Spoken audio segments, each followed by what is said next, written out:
Hey everybody, Doug Rucker here with PressureCleaningschool.com and DougRuckerStore.com. Hey, I'm out here today. We just got done with this cleaning this commercial building, sidewalks, building, windows, and just took a little time, did a few pictures, few videos or whatever, and had a few tips I wanted to share with you guys in case you start getting into the commercial building washing, or may run across some of this stuff also in the residential sector. So stay tuned for a few tips on commercial pressure washing coming up next.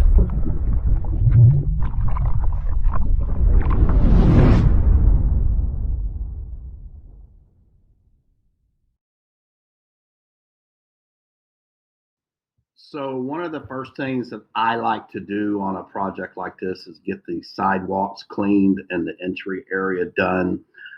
That way, when I go to start cleaning the building and I'm rinsing the building, I can rinse the sidewalks at the same time. I've always just found they clean a little bit better too, the cooler that the concrete is. So in the morning, they'll clean better. All we have to do is wet it really good with water, get it good and soaking. We don't really have to pre-treat concrete like this. And then, if I were to do the building, come back and do the sidewalks, it's hotter outside. So who wants to be pushing a surface cleaner, when it's at the hottest part of the day? So this is a couple of the reasons that I always do the sidewalks first.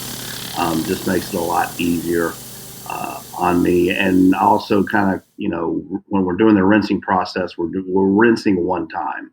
So we're not cleaning the building and then rinse it, and then we clean the sidewalks and then we rinse them. We're trying to do everything in one process, one step. So kind of have to think of it that way, visualize how you could cut down steps to make the job go faster and easier. Okay, guys, so as you can see on the front door here, we're missing some of the gasket and some of the insulation material. Can actually see right through the door. So what we want to do is tape it all up with the tape that we use, and I'll leave a link in the video description to the type of tape that we use. It works really well and won't hurt the finish. So we get that all taped up, and then when we're pressure washing, we're trying to pressure wash as much as we can away from the door so that we don't force water up, but you can see how well that tape holds. And so again, just pressure wash away from the door. Try not to walk towards the door, forcing water in between the seals and the seams and things of that nature.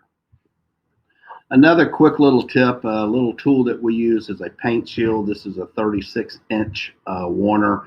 I'll throw an Amazon link down at the bottom in the description that you can get one of these, but a great tool also to use for doors to help prohibit or limit the amount of water that could get underneath a doorway, especially if there's wood floors. Man, you got to be real careful about wood floors. But this is a 36-inch one. Lots of uses that we've found to use when cleaning houses or buildings. And it can be, either a person can stand there and hold it while you're cleaning that doorway, or you can tape it as you see that we've done here. Guys, when we have doors like this that are dirty, don't go blasting with your pressure washer trying to clean these. You're going to get water inside the doorways through the seals. You could even bust the seals.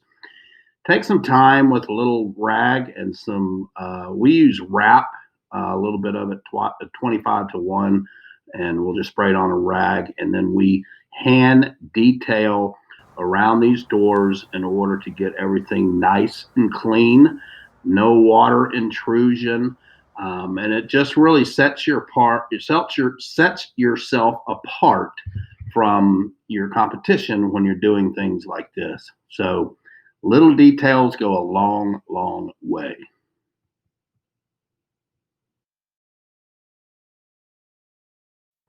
And it's the same thing with the windows at the front entryway. I always hand detail these using the Spray Way window cleaner. I'll put a link in the description, the Amazon link, that you can get that. It's a much, much better window cleaner than like Windex or any type of store-bought type window cleaner that you get. But hand detail these out too. Hey, don't forget, if you're getting value out of this video and other ones on my channel, don't forget to give me a like, subscribe to the channel, and turn on those post notifications so you never miss a video like this. This is actually a video, a shorter, way shorter version of a video that I'm doing for my online video school. I just thought I'd throw in a few little snippets and tips and tricks to help you guys out on YouTube. But this is actually a much longer video on my online school for my students that actually pay, take the test, and get the certificate printed out. So that's at pressurecleaningschool.com. You can just click on online school if you'd like to get information on that. But again, hey, hit that like button, subscribe, and turn on those notifications. I'd muchly appreciate it. But most importantly, ask me a question, leave me a comment. If I can help you in any way, I'll certainly try to do that. Another quick little tip, guys, that I always do is I always clean the handicap spots, even if we're not cleaning the parking lot. But we're cleaning sidewalks of building a project like this. I'm always going to clean the handicap spots just to make those a little bit safer so they're not slippery for people getting in and out of handicapped vehicles. They may be on a cane, crutches, have to unload a wheelchair or whatever. But just a little touch that I always try to do to make sure that at least those handicap spots are cleaned, even if we're not cleaning the parking lot. There's a few little extras we did on this job, like cleaning the dumpster area, mailbox, a couple of things like that, that I'll show before and after picture for that towards the end. So guys, when we get into the building watch, it's really determining what piece of equipment you're going to use. I determine whether I'm going to use the King Slinger, which is going to get us our stronger bleach mix, the soft wash system, or if I'm going to use the pressure washer and downstream it. That's basically predicated on the surface that you're cleaning and the degree of staining. So this building, not very dirty, so we're going to downstream using our 9 gallon per minute Mad Max machine. That'll allow us to get done as quick as possible. The King Slinger, which you see here, we really won't need on this building, but I will show you a little video of us showing how high it can get coming up in just a second. So here you have an example of us using the 9 gallon per minute Mad Max. We're able to definitely hit not only the top, but way over the top of this 3-story building, just downstreaming. This is my favorite way to clean, just much faster. If you can downstream. If you need the King Slinger like this, again, you can see we can get to the top. But if there was black mold, a lot of black mold on this building, especially on this molding at the top, then we would use the King Slinger so we can get that 30, 40, or 50% bleach mix, whatever we needed. And then we'd come back behind it with the pressure washer, 9 gallon per minute, to do the rinsing. When we're downstreaming using the 9 gallon per minute Mad Max, we of course have it hooked up to our shirts remote box so that we can easily switch between our bleach mix and our rinse without having going back to the truck. Just saves a ton of time, trips back and forth, so makes it a one-man operation type thing. So around this building, you've got this stone bullnose, and then underneath it, you've got more stone work. And so, you know, we just kind of downstream this. No need to pull the King Slinger out for this because we're going to have to use a little pressure on it. And to do that, we'll use the adjustable wand once we've pre-treated all of this with our downstream mix. So I use an adjustable wand for cleaning the stonework. I'll put a link in the description where you can get one at our store. This allows me to regulate the pressure so I can go from high pressure to low pressure. As I clean this stonework at the bottom of the wall as well as the brick bullnose, you can see I come up to the door but don't go past the door. This kind of helps eliminate getting water through that door. So it's just kind of being aware of your surroundings. And as I switch to the other side here, I'll start at the door and work away from the door. Again, just trying to limit the amount of water usage that we're using around the doorway to prevent any type of water intrusion. And so I'll go all the way down this wall, and it's really just a light rinse because this building's not real dirty. The stonework underneath it has a little green on it. So I just got to really fan over it to kind of knock it off because, again, it's been pre-treated. And so as I move the camera here to the other side, this just gives you an idea of a great way to use this adjustable gun and to be able to control your pressure and soft wash using your pressure washer and help you prevent damage to virtually any type of surface. So great tool. I'll put a link down below. It's an adjustable wand available at the DougRuckerStore.com. Again, guys, when you're going to clean around doors like this, just remember, start at the door and then work away from the door.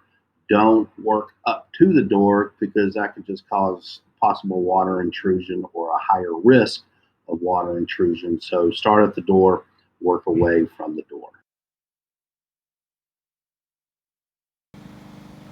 So the last thing we do when we're done with the building, the sidewalks, the entryways, all of that is hit the windows with our Reach It water-fed pole system. This just leaves a nice spot-free, streak-free rinse for the windows.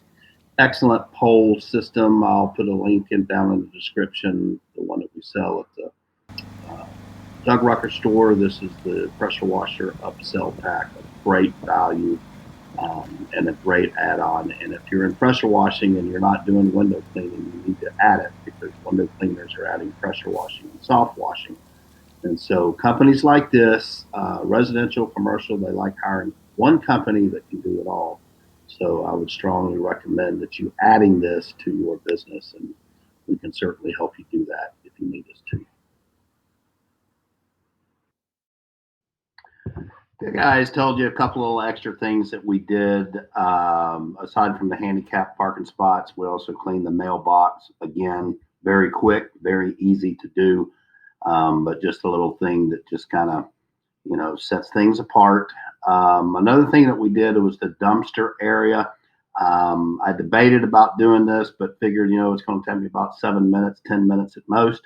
So went ahead and cleaned just around the outside area as well as the concrete walls, the gates. Did not go inside because it was a complete mess. Just didn't want to take the time to do that, but I did want to get the outside of it cleaned up for them. So I hope this video has been helpful for you. You've got some tips and tricks from it. Again, this is just a small little sample of what happens on my online video school. This video will actually be 3 or 4 different segments of anywhere from 10 to 15 minutes long, as I'll go over a lot of different things in more detail. But for the YouTube, I just wanted to kind of help you guys out at the same time. So I hope it's been helpful for you. PressureCleaningschool.com is where the online school is located. If you're interested in that, there's over 260 different training videos on there. So PressureCleaningschool.com, you can check that out if you'd like. And as always, please don't forget to make sure you subscribe to the channel. Give me a like, hit that notification bell so that you get notifications when I come out with a video. And this is the week before Christmas, so wishing everyone a very Merry Christmas. Be sure to leave a comment or a question if I can help you in any way. And we'll talk to you guys soon.